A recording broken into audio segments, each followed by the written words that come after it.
dia yang sering mengaku sebagai cucu Nabi, nggak tahu hadis Nabi Sallallahu Alaihi Wasallam, terutama hadis-hadis Nabi yang sahih. Ada satu orang sahabat perempuan, dia nggak sengaja dia ambil itu wadah, dia minum. Ketika Nabi lihat, kenapa kamu minum? Itu air kencingku, kata Nabi Muhammad. Hadis ini direkodkan oleh Imam Al-Hakim dalam kitab Al-Mustadrak, Abu Nuaim di dalam kitab Hilyatul Awliya, serta At-Tabarani dalam kitab Mu'jam Al-Kabir. Di dalam jalur sanad bagi hadis ini disebutkan bahawa daripada Abu Malik An-Nakhai, daripada Aswad bin Qais, daripada Nubay Al-Anaz. Hadis ini tak sahih atas dua sebab. Assalamualaikum warahmatullahi wabarakatuh. Kembali lagi di channel Nasrus Sunnah Bahar Smith. Kalau menyebut nama ini teman-teman, yang teringat di kepala saya adalah suka berteriak-teriak, temperamental, bahkan tak jarang mencaci maki orang lain di majelisnya. Banyak sekarang ini ustaz anjing, kiai anjing, habib anjing, banyak saudara. Bahkan bukan anjing, lebih anjing dari anjing. Bahkan bukan anjing, lebih anjing dari anjing. Apalagi yang beberapa hari ini masih viral teman-teman, kejadian Bahar Smith ini dengan Teku Muda Qori, yang mana ribut di TikTok. Subhanallah ya.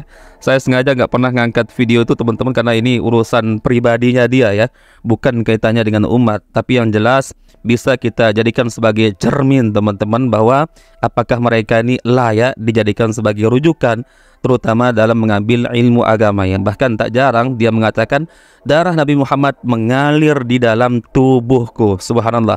Di tubuh Anda mengalir darah Rasulullah. Ya, di tanah tubuh saya mengalir darah Rasulullah. Kenapa? Iri. Namun faktanya teman-teman ya, dia yang sering mengaku sebagai cucu Nabi, nggak tahu hadis Nabi Sallallahu Alaihi Wasallam, terutama hadis-hadis Nabi yang sahih. Itu yang menjadi pembahasan kita di video kali ini teman-teman ya. Bahar Smith mengutip sebuah hadis, yaitu sebuah kisah Rasulullah katanya punya sebuah tempat ketika beliau kencing, misalkan di malam hari. Kemudian kalau tidak salah Rasulullah bertanya kepada seorang pembantunya, di mana tempat wadah yang biasa aku gunakan untuk kencing. Maka pembantunya tersebut mengatakan, sudah aku buang wahai Rasulullah. Rasulullah bertanya kembali, di mana kamu buang? Di dalam perutku. Artinya pembantunya tersebut meminum air kencing Rasulullah Sallallahu Alaihi Wasallam. Dan ini hadisnya hadis doib teman-teman. Doibnya doib jiddan, sangat-sangat lemah. Dan nanti ada bantahannya teman-teman dari salah seorang ustadz dari Malaysia kalau tidak salah, terkait hadis tersebut, yang mana statusnya adalah doib jiddan teman-teman. Baik, sekarang kita simak dulu video dari Bahar Smith teman-teman. Pernah satu waktu Nabi Muhammad kencing, air kencingnya beliau taruh di satu wadah, beliau taruh di satu tempat. Nggak sengaja ada satu orang sahabat perempuan, dia nggak sengaja dia ambil itu wadah, dia minum. Ketika Nabi lihat, kenapa kamu minum? Itu air kencingku, kata Nabi Muhammad. Kata ini perempuan apa? Demi Allah ya Rasulullah, aku tidak pernah merasakan air yang lebih segar dari ini ya Rasulullah. Kencingnya Nabi suci, apalagi hatinya baginda Nabi besar Muhammad. Makanya kalau ngomong itu berdasarkan kitab. Kalau mau belajar, jangan belajar di Google kamu. Belajar sama kitab-kitab salah. Baik, sekarang kita simak satu penjelasan dari seorang ustadz yang saya katakan di awal, dari Malaysia kalau tidak salah teman-teman, menjelaskan status hadis yang dibacakan oleh Bahar Smith ini. Baik, kita simak teman-teman. Kategorinya bukan dhaif biasa, tetapi dalam kategori dhaif jiddan. Dhaif jiddan. Pertama adalah hadis yang dirujuk dalam video ini, hadis Ummu Aiman. Jom kita semak hadis ini sama-sama. An Ummi Aiman radhiyallahu anha qalat qama Nabi sallallahu alaihi wasallam al-lail ila fakharatin min janibil bait fabala fiha faqumtu min al-lail wa ana atsha fasharibtu min fil fakharah wa ana la ash'ur. Falamma asbaha Nabi sallallahu alaihi wasallam qala ya Umma Aiman qumi ila tilka al-fakharah fa ahriqi ما فيها قلت قد والله شربت ما فيها قال فضحك رسول الله صلى الله عليه وسلم حتى بدت نواجزه ثم قال أما إنك لا يفجع بطنك بعده أبدا. Ummu Aiman bercerita, pada suatu malam Nabi SAW bangun daripada tidur dan dia menuju ke satu bekas tembikar yang berada di sebelah rumahnya. Kemudian kencing di dalam bekas berkenaan. Lalu aku pun bangun tidur dan merasa haus. Aku pun minum air daripada bekas tembikar berkenaan, sedangkan aku tak mengetahui bahawa itu air kencing. Apabila Nabi SAW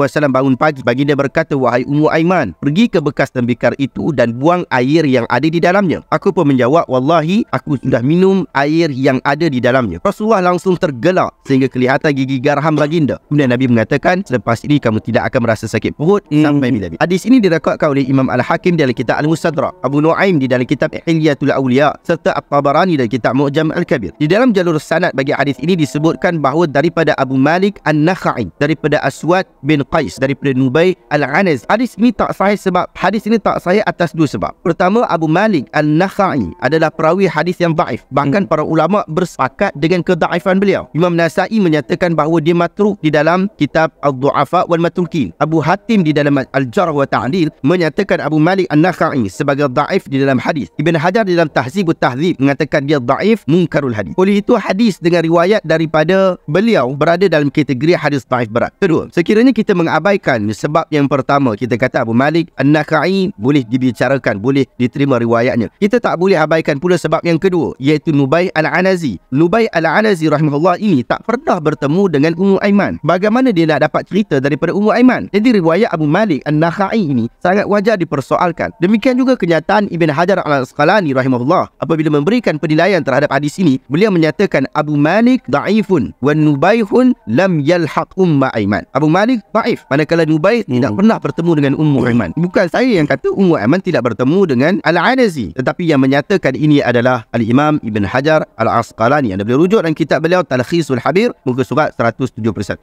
Jadi seperti itu teman-teman ya penjelasan dari Ustadz ini. Jadi dalam riwayat tersebut disebutkan ya Rasulullah bangun di tengah malam, kemudian ya kencing, kemudian keesokan harinya Rasulullah kalau tidak salah di dalam penjelasan Ustadz ini memanggil salah seorang pembantunya untuk membuang ya air kencing yang ada di dalam wadah tersebut.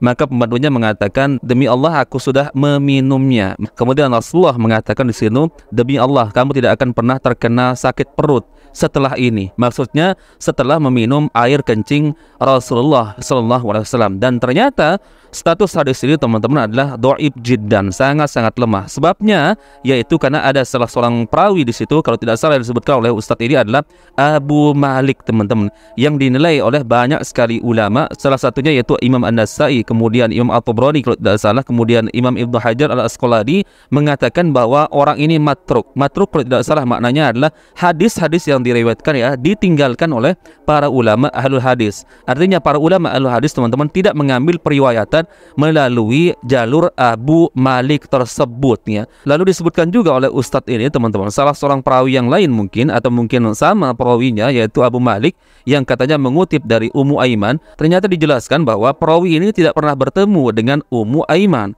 Sedangkan dalam riwayat tersebut dia mengatakan aku mendengar dari Ummu Aiman ya. Bagaimana mungkin ya teman-teman ya seorang bisa mengaku-ngaku mendengar katanya dari seorang sedangkan dia sendiri belum pernah berjumpa dengan orang tersebut ya. Jadi perawi hadis tersebut ya seolah-olah mengaku dirinya pernah mendengarkan secara langsung cerita tersebut dari wanita yang meminum air kencing Rasulullah SAW tersebut. Akan tetapi dibantah oleh para ulama ahlul hadis bahwa perawi hadis tersebut berdusta, tidak pernah berjumpa dengan orang atau wanita yang meminum air kencing Rasulullah SAW. Kalau nggak salah namanya Ummu Aiman. Maka pantas teman-teman ya hadis yang diriwayatkan melalui jalur perawi tersebut ya kadang statusnya matruk, ditinggalkan, artinya tidak diterima periwayatan hadis dari jalur perawi Abu Malik tersebut atau mungkin perawi yang lain yang disebutkan oleh Ustadz tersebut. Artinya kesimpulannya teman-teman, hadis ini tidak boleh diyakini sebagai hadis yang keluar dari lisan Rasulullah SAW karena hadis ini statusnya dhaif, bahkan dhaifnya bukan dhaif biasa tapi dhaif jiddan, lemah yang sangat-sangat lemah. Maka tidak boleh diyakini teman-teman ya. Maka sekali lagi saya katakan untuk Bahar Smith teman-teman, ini sangat terbalik teman-teman ya. Seharusnya orang yang sering mengaku sebagai cucu Rasulullah SAW, darah Nabi Muhammad mengalir di dalam tubuhku, harusnya dia yang lebih mengetahui ya mana hadis yang sahih, mana hadis yang maudhu, palsu, mana hadis yang dhaif. Akan tetapi ya kebalikannya teman-teman ya, justru beliau ini yang sering mengutip hadis-hadis palsu teman-teman. Dan yang saya khawatirkan sebenarnya teman-teman, nanti hadis palsu ini dijadikan sebagai tameng. Lah itu Rasulullah saja air kencingnya diminum oleh orang lain, maka tentu saja air kencing anak cucunya pun suci, boleh diminum oleh orang lain. Ini yang saya khawatirkan teman-teman ya. Semoga saya salah ya. Baik, mungkin itu yang bisa kita share-share di video kali ini teman-teman. Semoga bermanfaat. Insyaallah kita bertemu lagi di video berikutnya. Barakallahu fikum. Assalamualaikum warahmatullahi wabarakatuh.